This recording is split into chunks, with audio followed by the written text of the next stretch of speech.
Long এর মধ্যে রয়েছে ইউজিনলের মতো কেমিক্যাল প্রপার্টিজ, যেটা লোকাল অ্যানাস্থেটিক ইফেক্ট দিতে সক্ষম। অর্থাৎ কেউ যদি দাঁত ব্যথায় ভোগেন, আপনারা প্রতিদিন একটা করে লং খাবেন, দেখবেন দাঁত ব্যথার সমস্যা অনেকটাই কেটে গিয়েছে।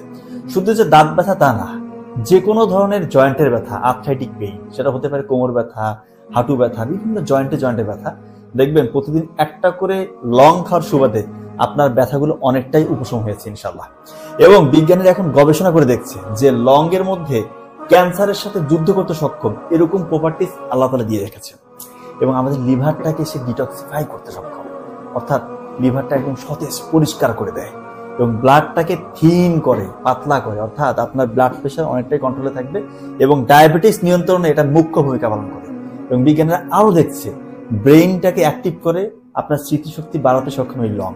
এবং সর্বোপরি আমরা সবাই জানি যে লং আমাদের মুখের দুর্গন্ধ দূর করতে একটা সহায়ক ভূমিকা পালন করে। তার মানে প্রতিদিন একটা করে লং খেলে আমরা হাজার হাজার বেনিফিট পাবো, কোনো রকমের সাইড এফেক্ট ছাড়া। ধন্যবাদ সবাইকে।